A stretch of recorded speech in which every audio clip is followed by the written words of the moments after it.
Destiny was one of the most anticipated releases in the history of games, coming from Bungie, the untouchable gods of the 2000s.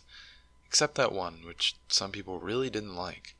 This new franchise they were making looked to capitalize on a budget larger than the GDP of a small island nation in combination with Bungie's prowess in regards to first-person shooters. A 13-year-old boy in 2013 who loved Call of Duty saw an ad for this game called Destiny, which was said to be from the creators of Halo and the publishers of Call of Duty. I was intrigued. I downloaded the beta and discovered what would consume my life for the next 5 years. Once the final build of Destiny was released, I began to frequent YouTube and saw that the consensus was Destiny was a failure, and Bungie was sentenced to the barrows of Activision's slave dungeon after making another 7th generation bland first-person shooter. I saw these videos and comprehended about 50% of what was said. As a kid who was born after the heyday of World of Warcraft, I decided I knew better than these critics, and I stuck with the game. I would come home every day after finishing any remaining homework I had on the bus, just for a chance to play Destiny on my Xbox 360, and try to get those last couple of gear pieces I would need to try this new raid that Bungie had been hyping up. This raid would be called the Vault of Glass, and I can still remember some of those first runs of the Vault of Glass. No one knew what to expect, and after the fairly mediocre story and bland mission design of the game's central campaign, many expected the in-game content to be carried by spectacle or be nothing at all. This was not the case. These were some of the finest multiplayer encounters ever created in a first-person shooter. Is that a bit of hyperbole? Yeah. But watching those last few pixels of Hathion's health bar go down for the first time were an experience so many Destiny players can still remember to this day. Although I wasn't able to capture my own reaction, this one always comes to mind when I think of this moment. Come on, you got this. We're almost through. Okay, we're coming through. Alright, We're coming through the teleporter right now. Hurry up. Alright. Get through. He's dead. He's dead! Burn him. Oh my god! Fuck yes! Fuck yes! Oh my god! Yeah, baby!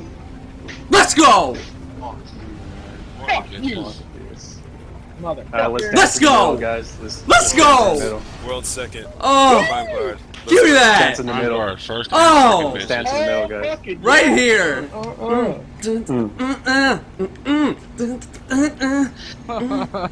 Yeah, guys, good job. Good.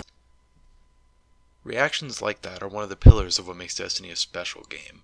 It's impossible to talk about these pillars without talking about the game's soundtrack. In a similar manner to a game like Minecraft, the music becomes tied to memories. Hearing the music change tones as you see the Fallen for the first time, or when you first notice the differences in music based on enemy and destination. The pounding drums of the first mission on Mars, where you have literally no idea what your ghost is trying to describe to you, to the familiar and haunting hum of Atheon's theme as you first enter the Vault of Glass. These incredibly crafted pieces become so much more once they're associated with your character's finest work. These pieces of music transcend their original purpose and become just more than notes on a sheet.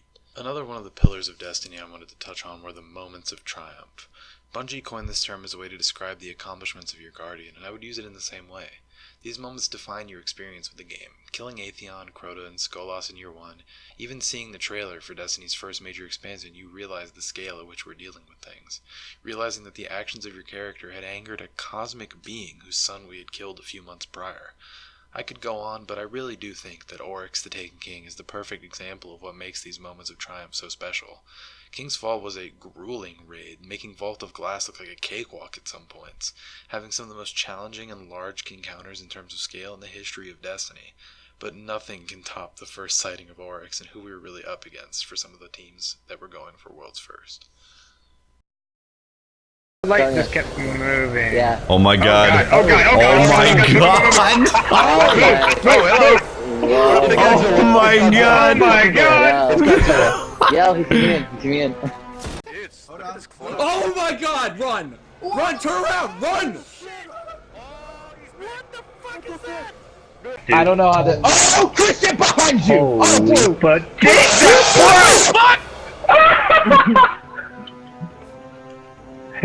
Hey, what's up, man? The last and undeniably most important pillar of Destiny is its community. I think it's fair to say that Destiny has been carried through its darkest moments by one of the most passionate communities in gaming. Going into the tower just to look for new people to help in 2014 has grown to over $4 million in donations to St. Jude's, almost entirely through Destiny and its community. People like Datto, Holtzman, Fallout, Hush, the Dream Team, they've made this game what it is, and the friendships they have made over these years are indicative of the experiences of thousands of others. In 2015, I met a kid who played Destiny. We were destined to meet through some awful joke about breaking the ice, and little did I know he would go on to become one of my closest friends I would ever have. And through some of the weirdest and most awkward years, we always had each other in our favorite hobby. Even when the game sucked and everything was broken, we made it work, and through it all we always had each other. And while in middle school we took this for granted, the years of camaraderie and brotherhood stemmed from a bare-bones MMO light FPS in 2014. And as the game blossomed into something more, so did we. But to this day, we all still play Destiny, and I wonder what things have been like if we hadn't stumbled into each other and made a really bad joke about Icebreaker. Encounters and moments like Oryx have only become bigger and better in Destiny's sequel. Released in 2017 to relatively positive reviews, Destiny 2's reputation was quickly falling as 2018 rolled around. Due to one of the worst content drops in the game's history, this era is one of the darkest points in the franchise's history. With the future being uncertain and trust dwindling between fans and Bungie, the launch of Forsaken needed to be a win, and that's what it was. Bungie returned to form, delivering an excellent campaign and the finest raid the game had ever seen. Once again, scale and spectacle made this fight look incredible, but also play incredibly. A tough balance to strike that Bungie has managed to make work few times in the past, but this is one of them. All of the pillars were there with Forsaken. Weapon changes brought back the community that gave the game life. Incredible art and music carried the experience, while also having real stakes and for the first time in the franchise's history, real loss. Tens, if not hundreds of thousands of fans came back to rediscover the game they loved some time ago. That's where I was. I'd been playing other things over the summer before Forsaken's launch. Destiny 2 Vanilla was not a fun experience. I vividly remember watching the reveal trailer for Forsaken and being astounded. The music, the stakes, the tone. It was all shaping up to allow Destiny become the hobby we all needed again. Now I could gush about Forsaken for hours, but we can save that for another day. Destiny is not the greatest game of all time, and it never will be. However, Destiny will always keep a place among my top games. Forever. I've gone from a confused kid trying to figure out Vault of Glass, and ending up actually just using the relic to fly off the map, to a slightly less confused kid leading a team through Oryx, to a kid beating Riven and jumping out of his chair, to a young man on the brink of adulthood, holding on, wishing for some of the time back that he took for granted. I know I'm not the only one who grew up with this game. Hell, half the people I go through life with now, I met or became closer with through private matches at 2 a.m. and raiding on school nights. And I know many use this game as a way to deal with the god-awful 9-to-5 they're stuck in, and I know many use it to escape whatever terrible hand that life has dealt them. But through it all of these people in completely different walks of life, we all had one game. One game that connected us all and became more than that.